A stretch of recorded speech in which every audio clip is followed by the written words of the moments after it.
All right. Hello and welcome, everyone. I am very, very excited to have Austin from Frost Giant here with us today.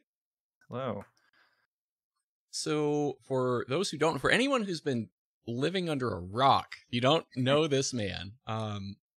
So Austin is lead server engineer at Frost Giant Studios. You've been there for 2.5 years. Yeah, I think probably closer to 3 years now. Okay. Not Wow. not Yeah. quite. Yeah, And prior to that, you were a software engineer at Blizzard. yeah. I was a there. I was also a server engineer on the StarCraft 2 team. Awesome. And you were at Blizzard for over 3 years, correct? Is that right? Yeah, it would have been slightly more than 3 years. I never made it to my 5-year sword mark, but Oh, well, life can be weird sometimes, right? definitely. But hey, I mean, you're doing exciting things now, and certainly for those of us who are fans, right? We can't complain to have you all building something new. So, um, in your sort of formal education background, you studied computer science. Yeah, I studied computer science and electrical engineering, but ended up going the computer science route when I started working at Blizzard in games. Nice. So you were on the fence about that until like you literally landed that first job. Um, so I got an internship at Blizzard actually my fourth year of school, and I was pretty undecided the whole time I was Then. in school between like sort of what I wanted to do, but even to the point where I was like I ended up getting two diplomas because I was so undecided. But yeah, I got that internship at Blizzard after my fourth year. And yeah, just like sort of fell in love with actually making like larger scale games. And yeah, it was at that point that I knew I wanted to work in games. I sort of decided that during my internship. Didn't know if that was going to be at Blizzard or not, but I ended up getting a job offer like really like kind of like my last day as a Blizzard intern. Oh wow. And that was yeah, the rest is history. I really They jumped on left that you train. It sweating was great. until the end. Yeah. That's so cool. Okay, and so you do have some history as a modder as well, right? Yeah, definitely. I never made anything that was like super crazy popular, but I had a ton of fun making mods. That was sort of really how I got my start in computer science in general. Like I was a big uh, Warcraft 3 modder. Like Hmm. that was my thing that I enjoyed doing. I would like build pretty terrible games and try and convince all my friends to go play them and stuff.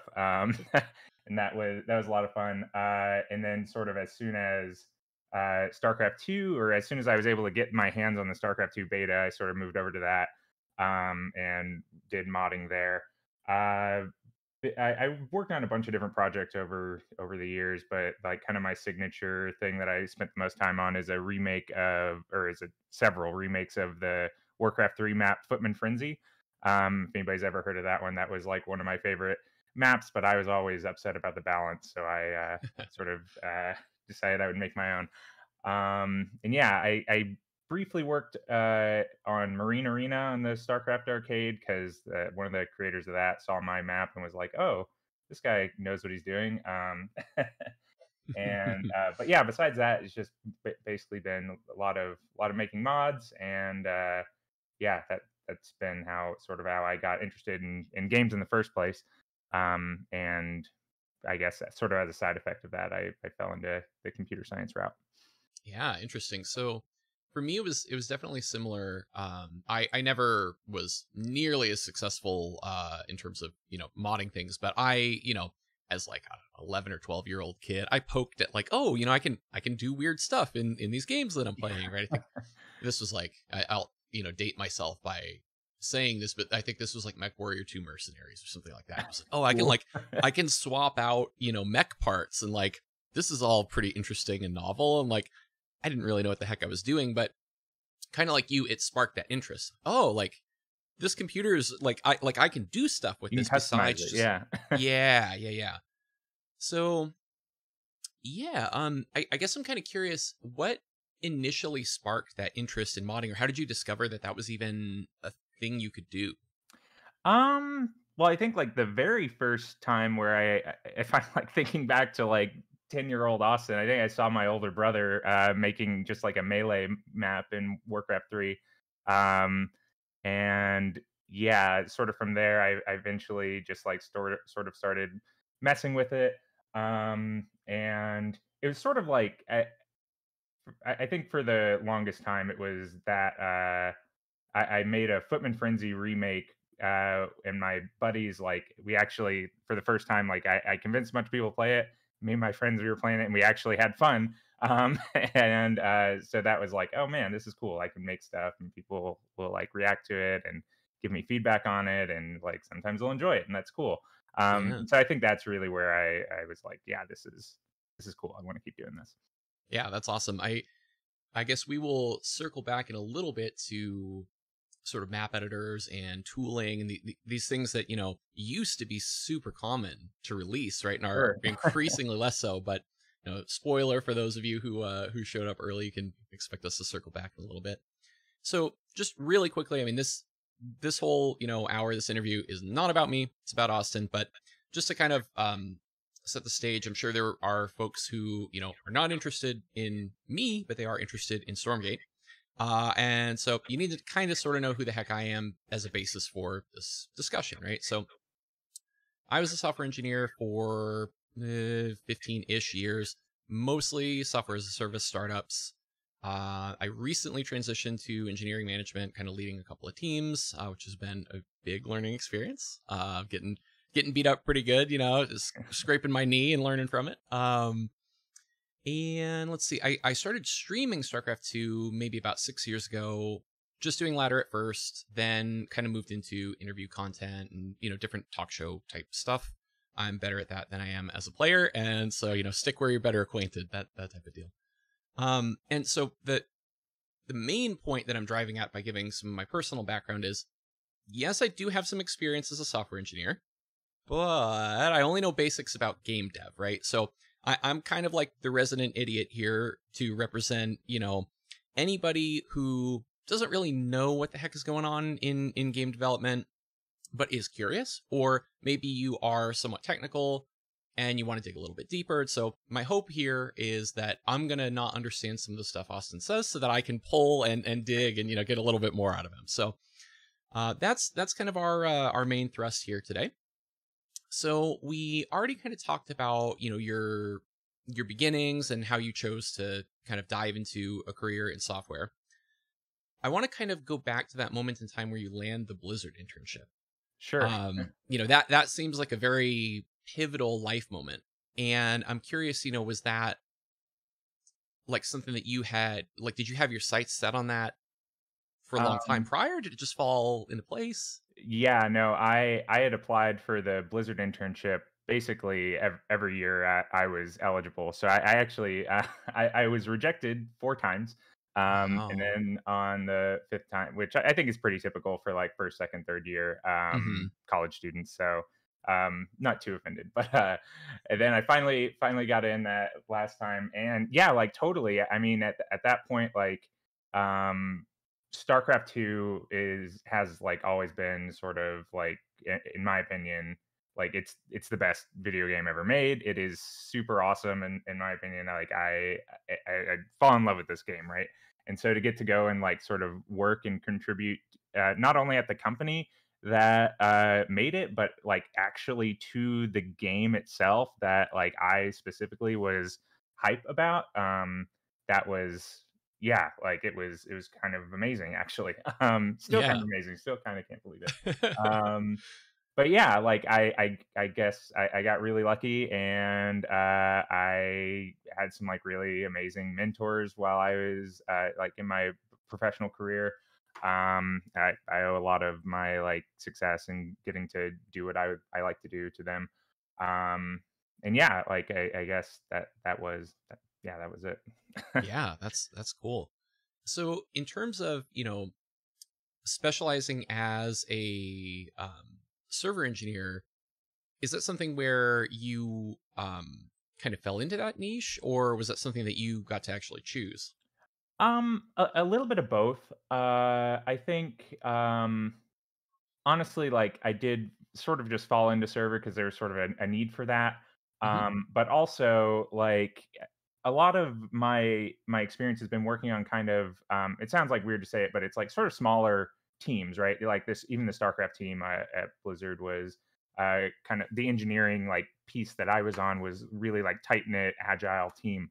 And so like server certainly is like a big part of what I do, but really it's kind of it's not the only thing I do because sorry about that. Um, but yeah, I think sort of how I fell into server was I guess my first when I was an intern, like my big project for that summer was to sort of rewrite or not rewrite, but sort of move the StarCraft 2 map search service into like its own microservice on the back end, Hmm. so that it wasn't like built into all these other services and sort of try and as a side effect of that try and sort of make the arcade searching functionality in StarCraft a little bit better. So like if you're playing StarCraft and you go to the arcade and you like search for a map by its name, like that's going to hit the map search service or the thing that sort of orders things by like how popular they are. Like that was sort of like my project to sort of like move that code to be like more maintainable. Um, and yeah, like so that was a server flavored um, first like intro to things. Um, and yeah, I sort of just stuck with it after that. Like I really it is sort of just like something that I fell into, but I do Hmm. like to think I sort of have a knack for it. It is a lot of like um a lot of like different systems and how they all fit together is a lot Yeah. of yeah, like sort of architecting sort of bigger picture how lots of these different disparate parts like each of them works this way in isolation but together they sort of build this whole thing that works together and like really defining clear APIs between the different pieces and stuff Hmm. is like one of the things that I don't know. I find it like a lot of fun to sort of Yeah. like theory craft all that stuff out and how it should work and how to keep it simple and stuff. So Hmm. that's yeah, that's sort of where I landed on server. That's yeah, that's actually kind of a relief to hear. So I've always been a little bit, I don't know, I guess self-conscious.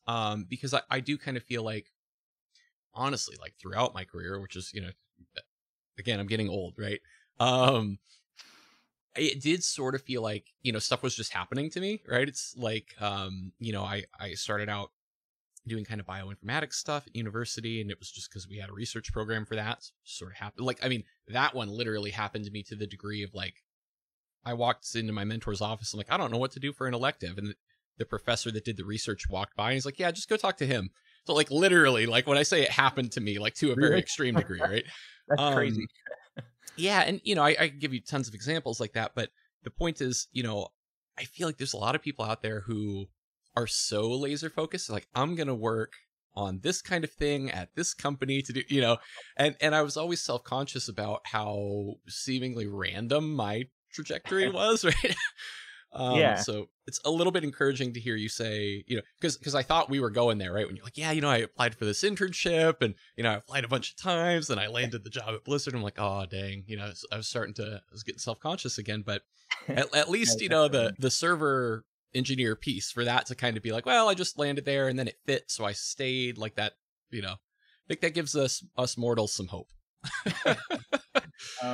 Definitely. And I think a big part of like any software project in general is going to be like, and especially like a lot of the mentors that I had at Blizzard who were just like especially good at just finding the like for the people who are on your team, finding like the overlap between like what is this person interested in, what are they good at, Yeah. and what are the needs of the company and like the project. And I think yeah, like that if you have people on the team who are like able to sort of find those overlaps, like that is yeah, I mean it results in like people who are like really happy and really Hmm. excited and yeah, building really awesome products. Yeah, I'm um, just scratching the surface of this truth and learning that it's basically just a min-max video game problem. It's like, okay, so you have like kinda, yeah. your party. Who do you put where? It's kind of fun. Um, cool. So I'm curious. You did touch on this a little bit in a past interview. Go check out Frost Giant YouTube if you haven't, folks. But I'm kind of curious, like with writing code for games or coding for RTS in particular. what is it that you most enjoy? Is it that kind of systems thinking that you just touched on, where it's, fitting building blocks together, or is there something else? There's there's a lot that goes into it. I think for me probably like for just games in general, I think that like the thing that makes games so awesome and terrifying at the same time is like when you think about it, like the core product is this application that has all these different features like packed into a single shippable thing. So you've Hmm. got like your graphics and you've got your gameplay logic and your UI, and it all needs to be super performant and feel really snappy. And then it needs to be networked and have multiplayer and have all these like features that work in it. And like sort of just getting all that together into a single package is like I think the challenging part of games. Like Hmm. there are like certainly novel problems that we solve in games, but it is like very much we're pulling all sorts of different types of technology together. Hmm. And for me, like I kind of have like ADD brain. Like I think that that works really that resonates with me a lot because I enjoy like getting to see all these different types of pieces of code and sort of how they fit together and like be exposed to these different technologies. And like while I've done it, it's not my favorite thing to just like go super incredibly deep on like a single system for like Yeah. months and months on end. So yeah, I think that in general is like what how I would describe like how games are pretty cool. Hmm. RTS games specifically, I do like netcode, just for whatever reason. I think it's kind of cool. Yeah. And RTS games sort of have like unique netcode, and there's like a kind of a there's no good like just off the shelf. I'm just going to pull this solution, plug it in, and it'll just Hmm. work. So there's like a need for that in RTS games, which is sort of a good synergy. Hmm. Um, and yeah, I mean, also, obviously, like, working on games is, like, really cool whenever you're just like, I'm gonna build some feature that I would think is cool as a player, and then I'm Yeah. the first person I've coded it up the first time, and, then I try and test it, and it breaks, like, 10 times, but, eventually I get it right, and I feel like a kid again, just, like, friggin' having the application pop up, and I get to, like, see the feature work and Yeah. whatever, yeah, just getting the like thing that I would be excited about or using as a player. Just making that happen myself is fun. It's easy to get excited about. Um, yeah, I guess Yeah. that would be the answer. Yeah, that totally makes sense. So one of the things I've been doing, I mentioned kind of making the shift towards, engineering leadership recently, and so the great fear is that like you lose your ability to like actually go into an IDE again and do anything, right? So I've been, and I hesitate to even say this because like I am a child, I'm a baby whacking a keyboard, but like I've been poking at just learning just a little bit of game stuff, and I've already kind of realized exactly what you said, right? It really is this interesting synthesis of like, okay, maybe I'm not gonna ever be an artist, but I have to understand a little bit about art. And maybe I'm not ever gonna be a sound designer, but I have to understand at least kind of how would I use these assets. Exactly. And Yeah. yeah, I thought that was really neat. Like in the software as a service world, that never really applied to me. Like at best, you could maybe have a good mind for product or like user empathy or there's like a few sort of artistic ish Yeah. skills, right? But nowhere near to the degree of games where, it's like, are you good at thinking about balance? Are you good at thinking about what's, just an interesting, compelling gameplay loop? Like the stuff about art, the stuff about pacing. There's just so much there. And I think that's really kind of like a Exactly. neat Yeah. thing about the medium.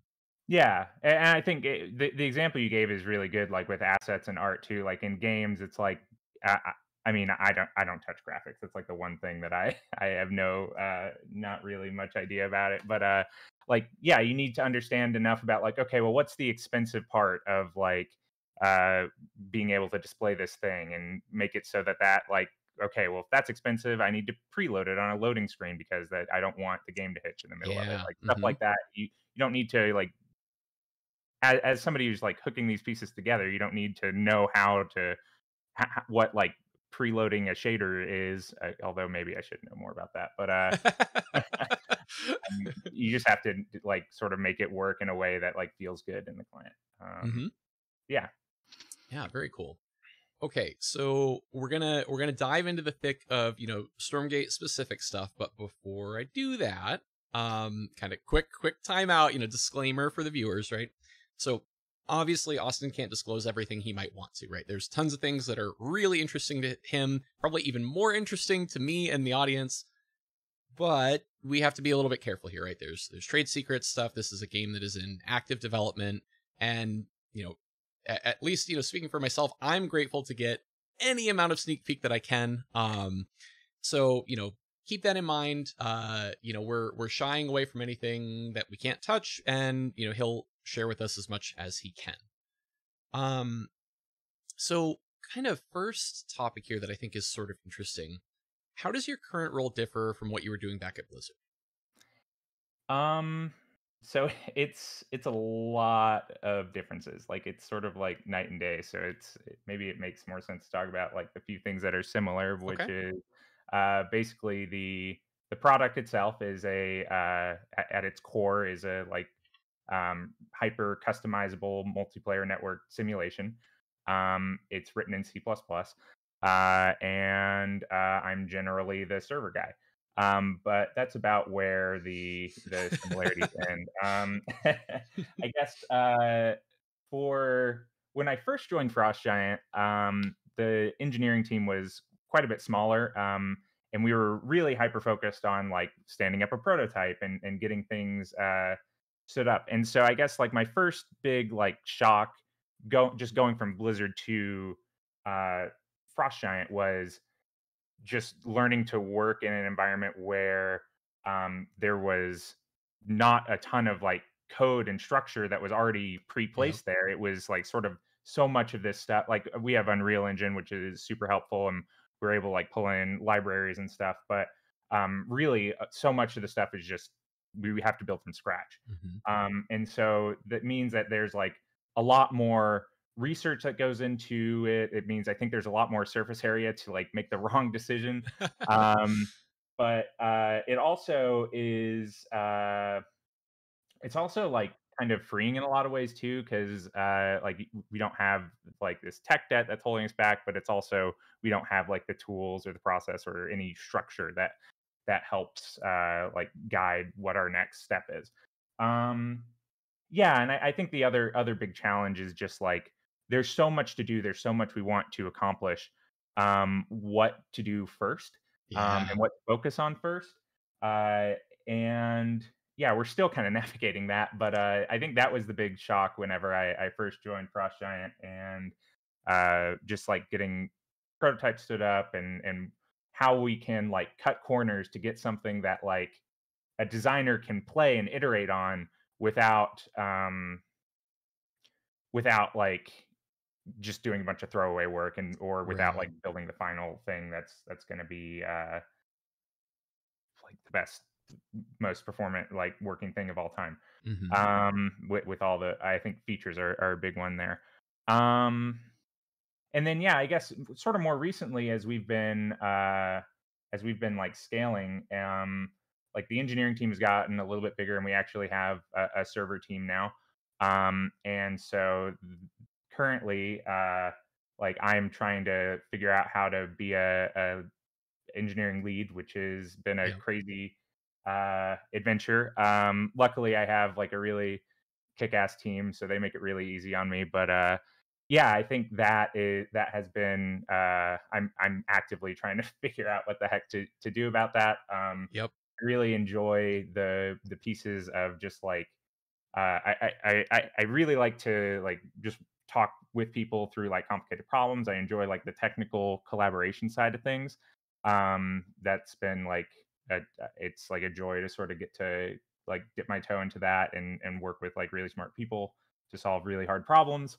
Um, and yeah, there's like there's parts of it that I don't like either, where as well though, where it's just having to deal with um not having as much time to write code. Yeah. That one is rough. I was going to But ask you, yeah, did you do the thing that every lead does which is tell yourself, okay, so now that I'm a lead, I'm going to code as much as I did before, and then I'm also going to be a lead and do all these things. Did you fall into that pitfall?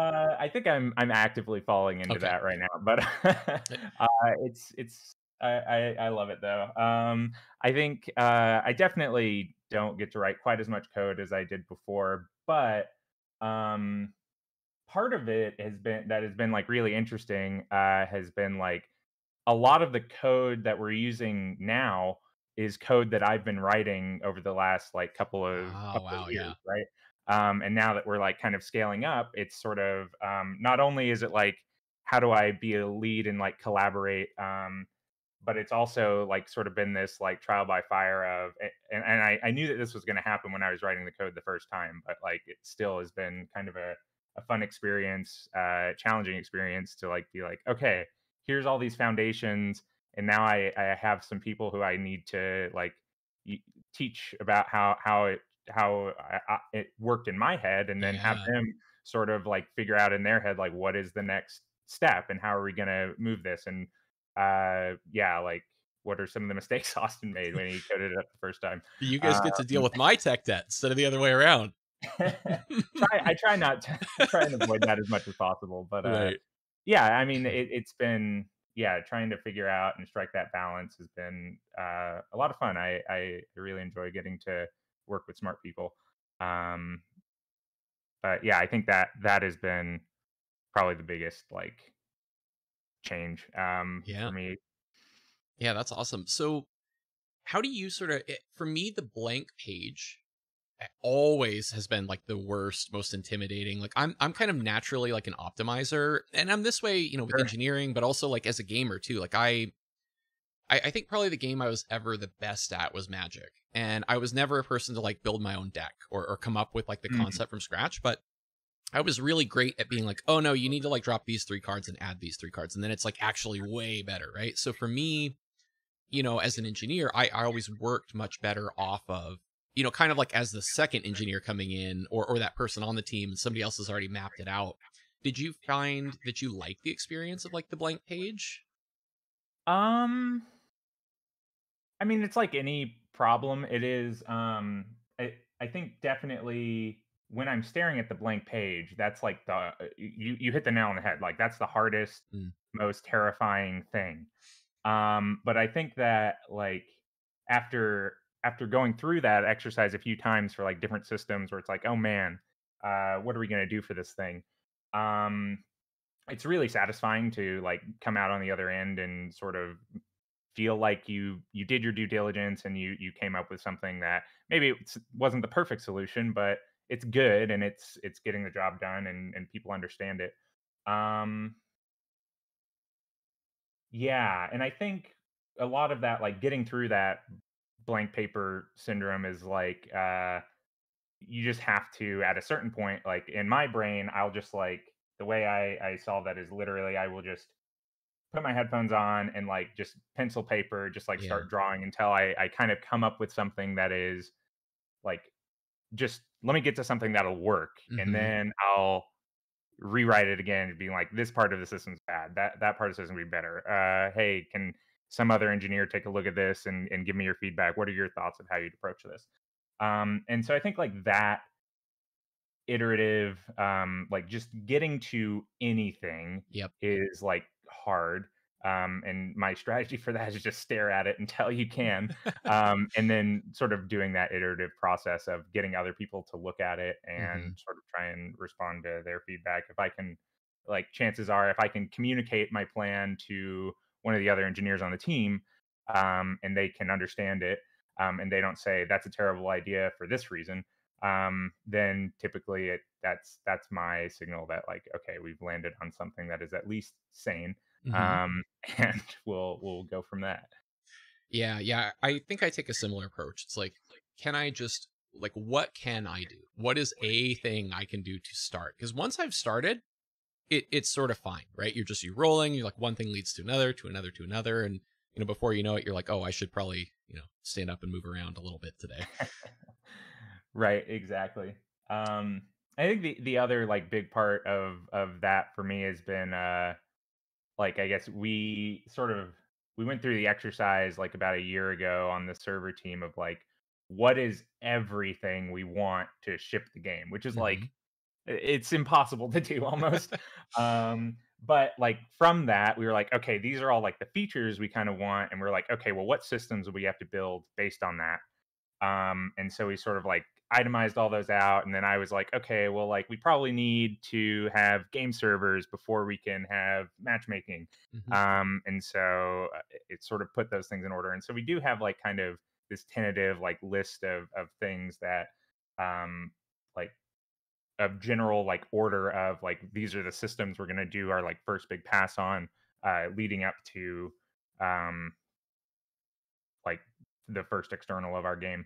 Yeah. um and yeah, but that little bit of structure of just like we'll do game servers before we worry about matchmaking, before we worry about um whatever the next thing is, has been really helpful to at least like focus in on one problem at a time, I guess. Right. Yeah. Yeah. That totally makes sense. So, along the lines of roadmap and, just sort of ordering and structuring work.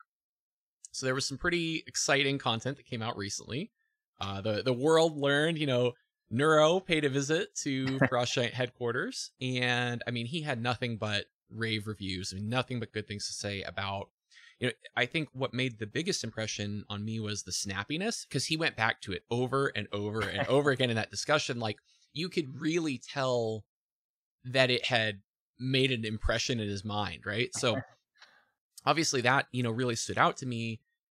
And I'm kind of aware of this dynamic you just talked about, right? Where you do want to build things out in a way where people can use them and they're not kind of hindering anyone else's ability to, work with the game or to develop their piece of the game, but you also don't want to put so much polish, if you don't kind of know, are we sticking with this? So I guess I'm kind of curious, how did you decide to at least, maybe not say we're done forever, but to say we're done for now in terms of optimizing that snappiness? Was it like we want to hit such and such benchmark? Is it just by feel? Like, how do you even pick that? So it's a combination of a few things. So yes, it's by feel. I have some ideas of like benchmarks that I'd like to create and Hmm. shoot for.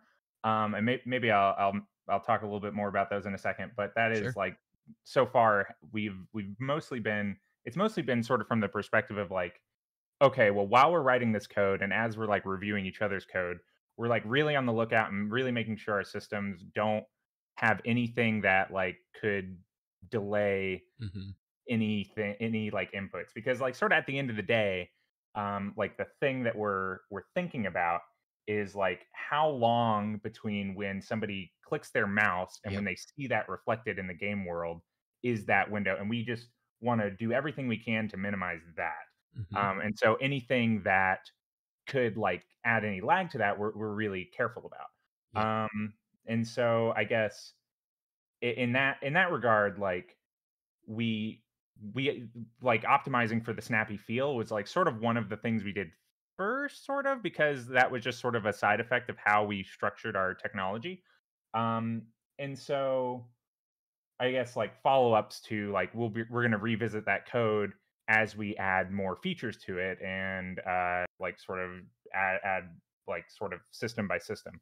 Um yeah, and I guess to talk a little bit more about that, I think this what I just discussed of like making sure that there's nothing or that we minimize as much as possible, like anything that could delay between like your mouse click and when the thing is reflected in the game. One of the like big areas where we were thinking about that a lot and like messing with that was when we were doing the work to sort of move all of our game logic into its own like thread. So we actually currently in Stormgate, the way it works is we have a separate thread that runs all of the like gameplay logic. Hmm. And so sort of that handoff of like, okay, well, this thread is running along and it's like simulating the game. And how do we render like what the game logic is going on in that thread, like from Unreal?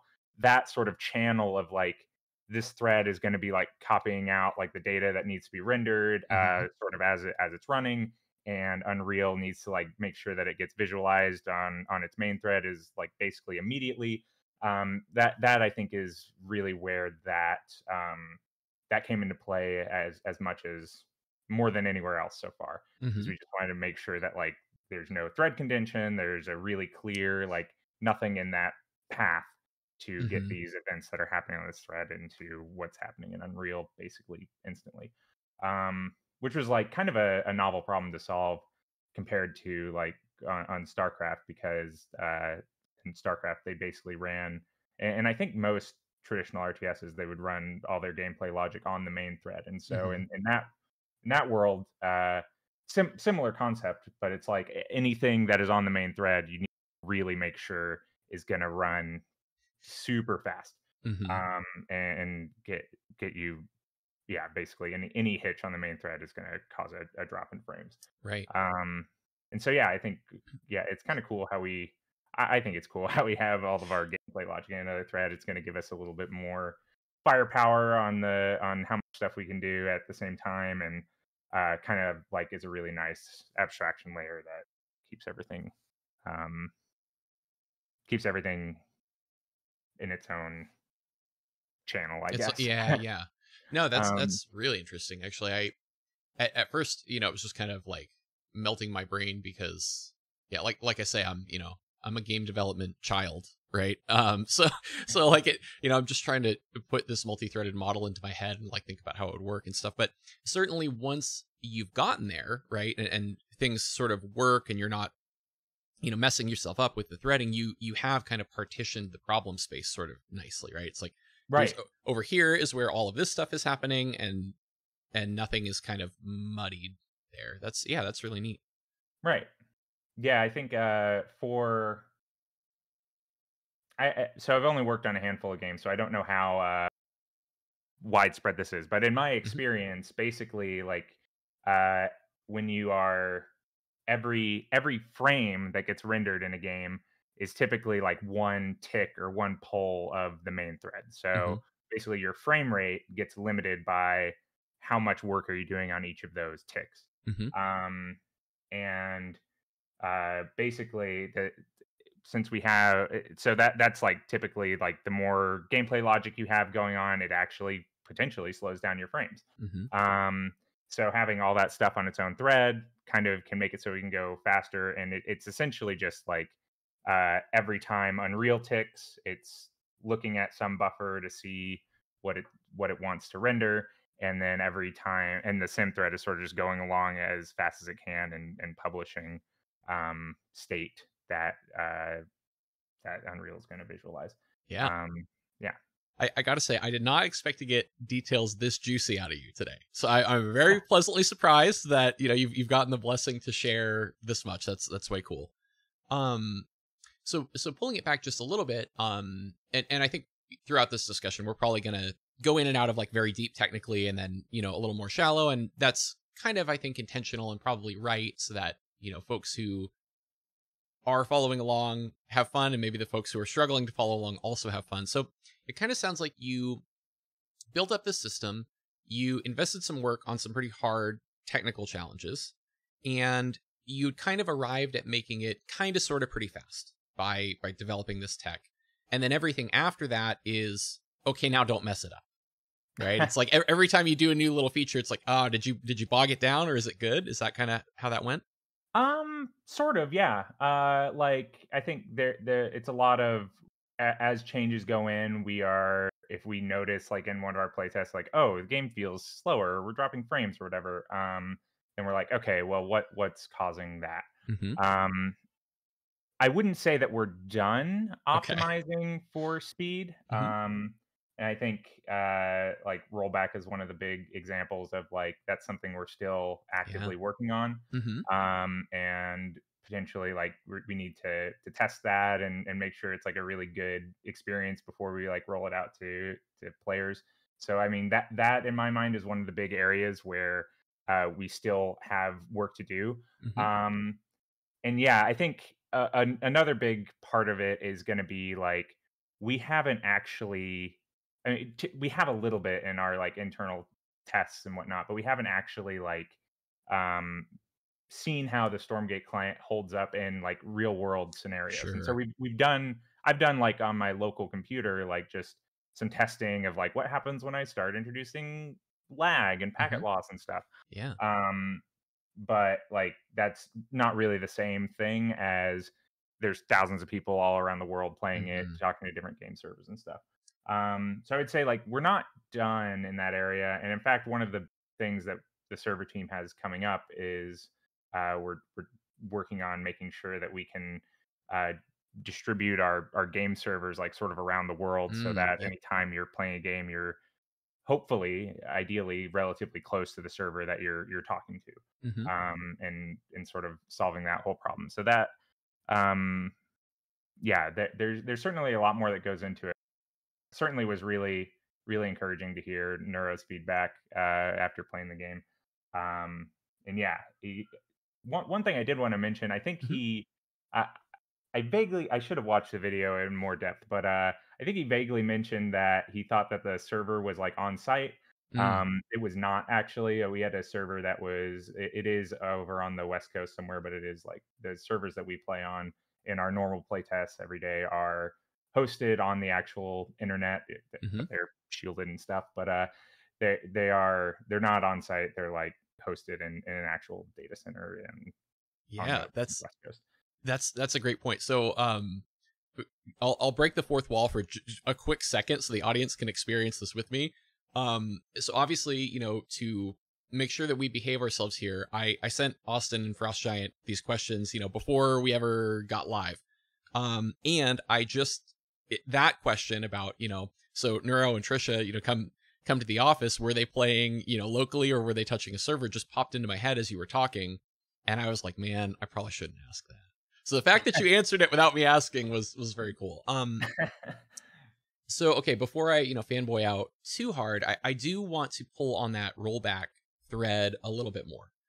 So, I'm used to hearing about rollback in the context of like the FGC fighting game community, right? And GGPO is like a huge thing there, and that's really revolutionized, indie game dev. People can have good net code who are just, Joe Schmo, like fighting game enthusiasts.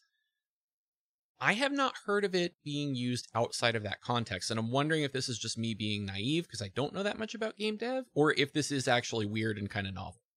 Um, so this is one of those areas that I but I think in general, like yeah, rollback is kind of it's novel to apply that to an RTS, and I think while there are similarities to how rollback would apply to a fighting game and an RTS, there's a lot of it's really different too. Hmm. Um, and so I guess like the first like disclaimer I wanted to get out there is just like we're still early. Rollback is a feature we're actively working on, but it's something that we're also going to be like testing really thoroughly and ensuring that it actually provides a better gameplay experience before we start rolling that out to players. Hmm. But that being said, I'm like super excited about it, and I actually think that it's going to be freaking badass once it gets rolled out. Yeah. I think that there is actually some scenarios where it'll make a positive difference for people. Um, but yeah, I guess I could talk a little bit about what tries. You'll have to keep me honest here because this is Hmm. stuff that I talk about all the time, and I may end up going too fast. But I'll try and talk a little bit about what how rollback works in RTS or how we're hoping to apply it. Um, basically, so first I'm going to talk a little bit about like a traditional RTS, like a Hmm. StarCraft 2 or Warcraft 3. Um, basically, as you're playing the game, I've talked a little bit in the past about the deterministic lockstep architecture, where as your client is playing, you're only sending like inputs to a simulation, and then Hmm. you're receiving those from the server, and sort of everybody applies those inputs to the simulation together at the same time to like sort of move the game forward. Adding a little bit more color to that, if you this is oversimplifying a little bit, but if you think about like in Warcraft 3, for example, or StarCraft 2, the game server would broadcast at some frequency turns. Hmm. And these turns are basically the aggregation of all of the inputs that it has received from all the players since the last turn. Hmm. And so effectively, you can think about it if you're on the client, you're receiving these turns. I need to get this turn in order to step the game forward, and sort of see what happens next. Um, and so you can basically, if you stop receiving turns for whatever reason, like you connection to the game server, your game stalls, Right. and it ends up being a little bit of not a great experience. Um, so we're doing something slightly different on Stormgate already, which is basically instead of sending turns, effectively what happens is as soon as you send an input to the server just timestamps that and immediately forwards it to everybody else in the game. And so there isn't this like background, this you have to hear from the server 16 times a second Mm-hmm. to keep playing the game. You're just sort of getting the stream of inputs as they show up with these timestamps. And so the hope is with rollback and sort of where that, well, I guess before I get to rollback, um, since you're receiving these inputs like sort of as they show up, one of the cool side effects of that is you don't have to send a turn every 16 times a second. Mm-hmm. But what you do have to do if you don't have rollback is you have to wait to receive an input before you know that there's not going to be any more inputs that arrive before that input, if that makes sense. Mm-hmm. So Yeah.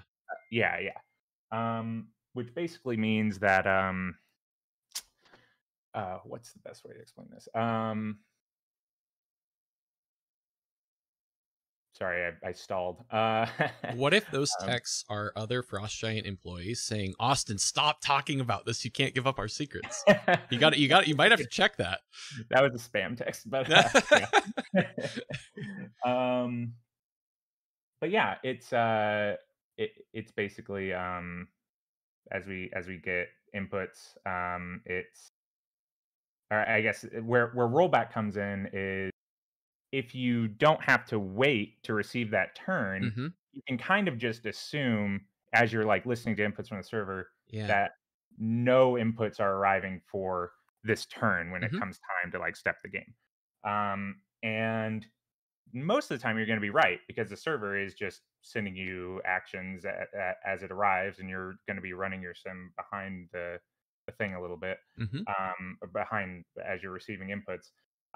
But since if you don't have rollback, basically as soon as you do step the simulation without having the potential input, if you run the liability of, oh shoot, I get an input and that's actually for in the past.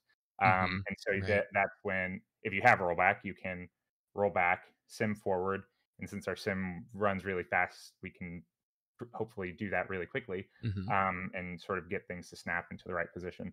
And that sort of the other benefit of that is if you, going back to the world where there's like turns, um, you can think about like in any network connection, those turns are going to be they're going to have some jitters. Sometimes they're going Mm-hmm. to packet loss, and they'll take a little bit longer or shorter to be delivered. And so, if you were to just say, okay, as soon as I receive a turn, just immediately simulate that, which would theoretically be the fastest way to like get inputs to show up on a player screen. Yeah. A bad side effect of that is your game will be jittering along with your network because Mm-hmm. time is tied to these networks. So what you Right. end up having to do is run the game a little bit behind the inputs. But if you have rollback, you can kind of run a little. You can basically run as close to the edge as possible Mm-hmm. because you have this thing to fall back on. Yeah, that's sort of what we're thinking. Yeah. But it is, yeah, I'm excited about it, but it is it's coming up. Yeah. Somewhat experimental. Sounds like. Exactly, yeah. Very cool. But it's exciting for sure. Yeah. Yeah. Awesome. So I think another maybe interesting topic, to hear from someone like yourself about is there's a lot of stuff in games where the average player isn't going to think about the fact that someone has to build this. We just sort of assume certain things. So, you know, I imagine a layperson kind of thinks about things like how does combat work, tech trees. Maybe somebody thinks about something as technical as like unit pathing. I'm curious, what are some things that are under the hood besides, I guess, maybe the few we've touched on, like netcode, Sure. where, it's not really obvious to the average player that, like, yeah, no, somebody is going to spend, like, weeks or months building this part of the game that is almost invisible to you. Like you just take this as table stakes totally for granted.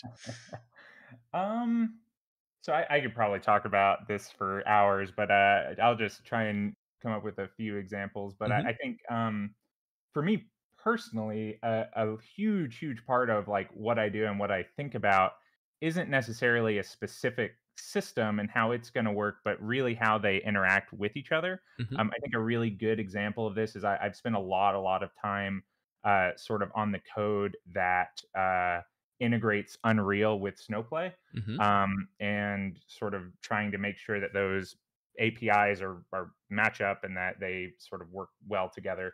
So I think just general, like it's hard to explain it exactly, but it's like the glue between these systems Yeah. and the designing the APIs to actually interface with one another is actually like a really complicated problem. And that the more your project scales, the more of that glue is required. Hmm. Um, Other things that I would sort of mention is like there's a lot of things around like tools and automation and build systems that just take a lot of time, like getting your client to be pushed up to be able to play and publishing updates. And also, like, I think people in the StarCraft community probably understand this a bit more than other communities, but like the tools that we give to designers to build the game, Yep.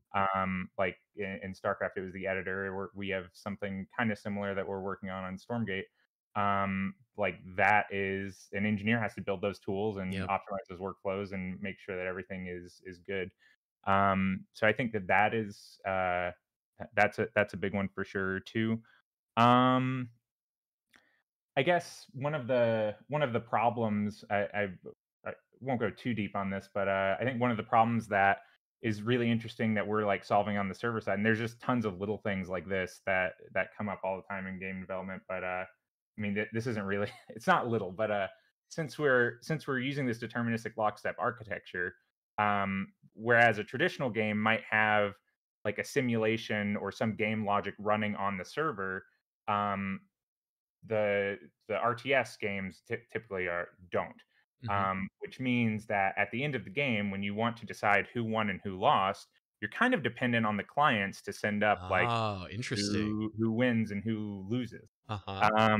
And how do you do that in a way that's not going to incentivize those clients to lie about who won and who lost? Hmm. And I won't go into too much detail about what our plans are to do that, but we've got plans. Um, oh yeah, I was going to say something else on that. I totally forgot what it was though. Um, As soon as you but give up, it'll come back. Just jump back into that later when we're in the middle of something else. sounds good.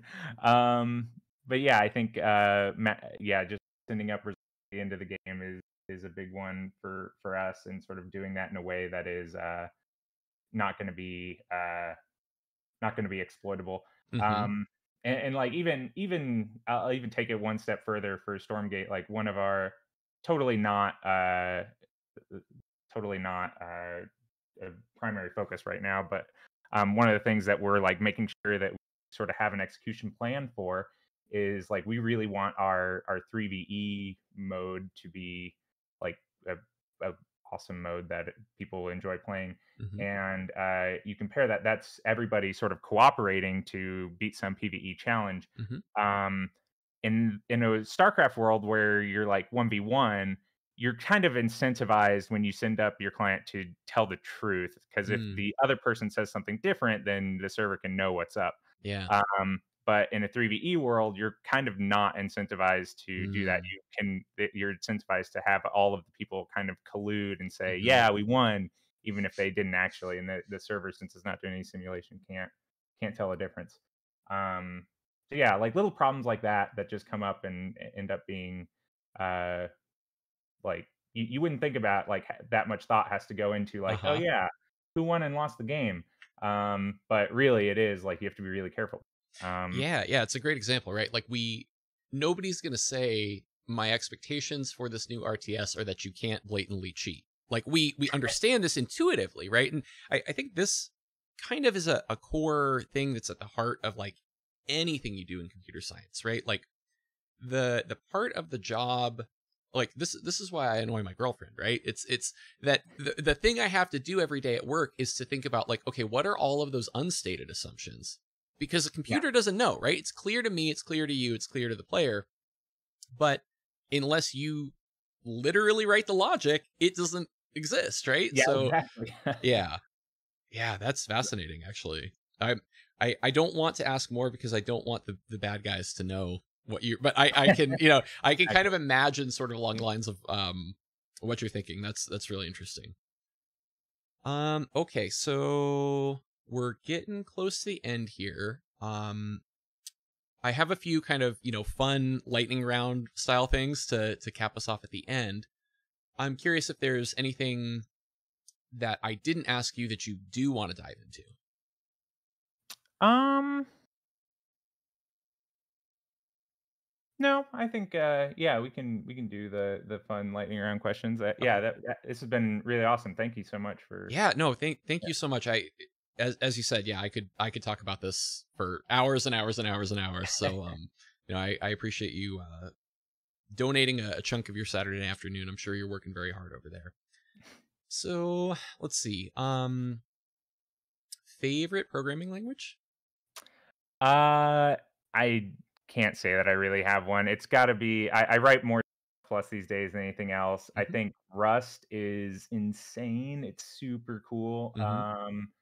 Just like having a really strong compiler, it makes me want to use that instead of C++ whenever I can. But Hmm. yeah, no, Rust is cool.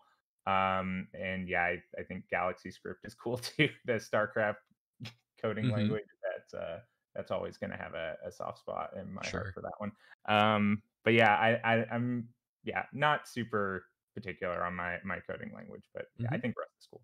Sure. Any must-have gear for coding? Special keyboard, lots of monitors. So I actually so definitely mechanical keyboard. I like to have so I do a lot of uh, from home, work from the office, work from Mm, just traveling. And so basically, my thing that I'm super particular about is I always want the same mouse and keyboard in all of yep. those Yep. scenarios. Like keyboard's even slightly different, it doesn't feel the same. And I guess the other for monitors at work, I actually have this. It's like this gigantic, huge like monitor that's like split into four screens actually. So I Mm, like plug it in four times, and so hmm. I've got the four screens like in a box. Yeah. And I really think that that's great for like live ops and for like if I've got some automation job that I'm pushing along, I just Hmm. throw that in the top right monitor and sort of keep an eye on it while I'm like writing code in front of Hmm. me or whatever it is.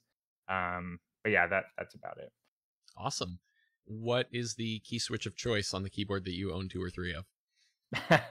I'm currently using Browns, but I actually did just, at the recommendation of some of the other Shine Office, upgrade to a new. Previously, I'm actually using it right now. Previously, I used like this Razer, Mm, like not even mechanical keyboard, but now I've recently made the switch to using Browns in my uh, actual custom keyboard. nice. Very cool. Okay. Exciting one. Most memorable bug you've ever encountered in your career.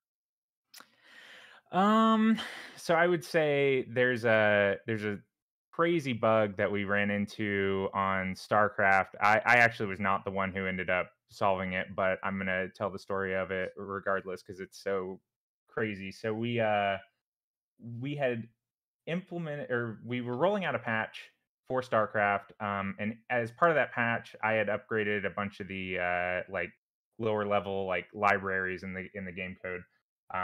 Hopefully, like nothing would not cause any issues. Just like sort of replacing all of the sort of lower level libraries with newer versions. Um, and so the game went out. It tested well. We deployed the patch, but we start getting these reports from people of like, hey, sometimes I'm desyncing, and also sometimes I just have these holes in my ramp, so I can't even like leave my base, and every time I load in, I can't even play. And these were like games that were like being played on the ladder and like getting recorded and stuff. I think there's like a picture of it somewhere Yeah, where. we have the show and tell for the fans. You know, let's see Okay, that. cool. So Yeah. yeah, this is from a Reddit thread from when this happened. um, but yeah, there was a basically we were these like holes were showing up in our terrain for just like a very small subset of players, and what the heck is going on? And like sort of the thing that we were like spending all day trying to figure out like what the heck is this? What's going on? I have no idea. And the thing that actually finally like gave us the breadcrumb that got us to the solution eventually was someone from the community was talking with one of the other designers, and they basically were like, "Yeah, it seems like this happens whenever I have this operating system locale selected." So like they Oh. were, I forget which locale it was, but they were like selecting like the Latin American operating system locale. So like what your Windows is Hmm. going to show, what language it's going to be in.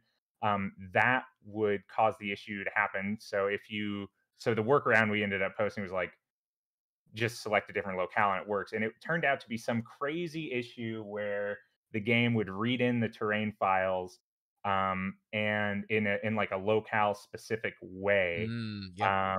in this like totally unrelated gameplay code because we had upgraded some completely unrelated library. It made it so like the native C++ function for scanning text out of a file interpreted like commas as decimals or decimals as commas or Yeah. something. It just made it so that the game would load up and it'd be totally fine and you could play. It's just there's these holes in the ramp.